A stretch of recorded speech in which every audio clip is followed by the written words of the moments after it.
ایسی چیز ایجاد کر لی جس کا شریعت سے تعلق ہی نہیں ہے اور شریعت کے اصولوں کے ساتھ وہ متصادم ہے، تو اللہ کے نبی محمد الرسول اللہ صلی اللہ علیہ وسلم نے بیان فرمایا فَهُوَ رَدٌّ، وہ رد ہے، مردود ہے، اس کا سارا وبال اسی بندے کے اوپر لوٹا جائے گا۔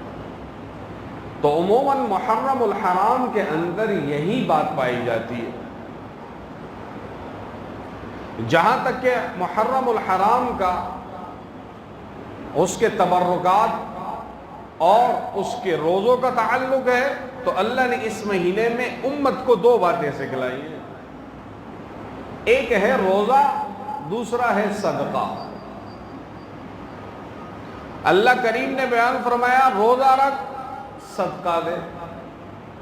اب ہم لوگ روزے کے متعلق تو بڑے فکر مند ہیں کہ ہم نے روزہ رکھنا ہے، ٹھیک ہے۔ حضرت اللہ ابن عباس رضی اللہ تعالی عنہ سوال کیا گیا عاشورہ کا روزہ ہم کیوں رکھتے ہیں؟ تو انہوں نے بیان فرمایا کہ جب اللہ کے نبی محمد الرسول اللہ صلی اللہ علیہ وسلم مدینہ المنورہ تشریف لائے تو یہود نے یہ دن منانے میں یہ دن منا رہے تھے، اللہ کے نبی نے پوچھا دن کیوں منا رہے ہو؟ انہوں نے کہا خوشی ہے ایک نجات میں۔ وہ خوشی یہ تھی کہ اللہ نے سیدنا موسیٰ علیہ السلام کو اس دن پر جو ہے فرعون کے مقابل میں فتح عطا فرمائی اور نجات عطا فرمائی کہ بحیر قلزم کے اندر جو مصر سے باہر ہے وہاں پہ فرعون کو اللہ نے غرق کر دیا، تو ہم خوشی اور اس نجات کی بدولت میں ایک روزہ رکھ رہے ہیں تاکہ وہ دن جو ہے ہماری یاد رہے۔ اللہ کے نبی نے بیان فرمایا اچھا ایسی بات ہے، جب تم لوگ روزہ رکھ رہے ہو تو میں اپنے بھائی موسیٰ علیہ السلام کے لیے تم لوگوں سے زیادہ حقدار ہوں کہ خوشی مناؤ۔ تو اللہ کے نبی نے بیان فرمایا 10 محرم الحرام کا روزہ رکھو۔ اب 10 محرم کا روزہ رکھا جاتا ہے، ویسے تو بڑا تفصیلی مضمون ہے، میں اب اس طرف نہیں جانا چاہتا کہ بھئی امام حسین رضی اللہ تعالیٰ عنہ کے واقعات کو اس کے ساتھ جوڑا جاتا ہے، یہ دونوں الگ الگ پہلو ہیں۔ یہ میں آپ کو اس سے پہلے کی باتیں کر رہا ہوں کہ عاشورہ کا روزہ اس کا تعلق جو ہے وہ تو اللہ کے نبی کی زندگی میں شروع ہوا،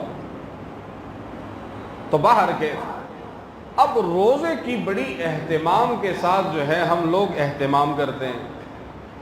اللہ کے نبی نے بیان فرمایا روزہ رکھ یہود کی مخالفت کے ساتھ۔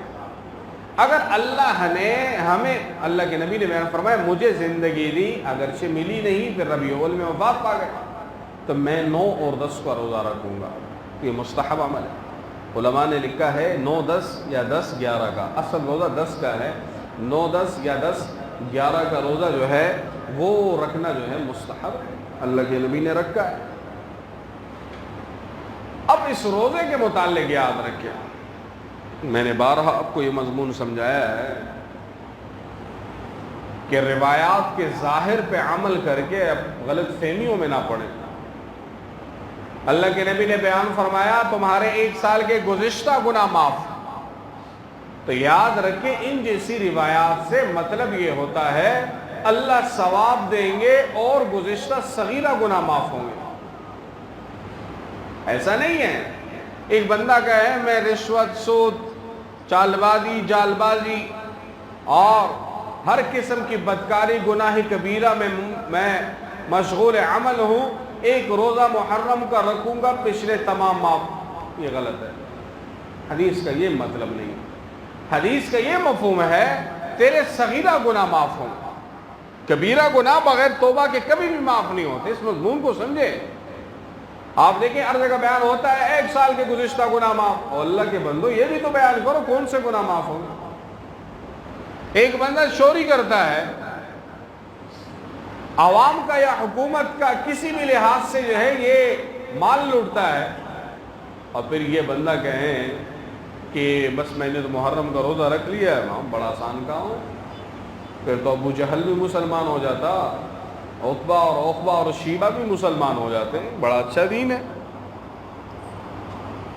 پہلے لوٹو پھر ایک روزہ رکھو معاف ہو جاؤ۔ تو یہ چیزیں اس سے معاف نہیں ہوں گے، یہ بات یاد رکھیں۔ ہم نے دین کو اپنے الفاظ پہ رکھا ہے. ہم دین کو یہ سمجھتے ہیں جس طرح ہم سوچیں گے دین اسی طرح لاگو ہوگا.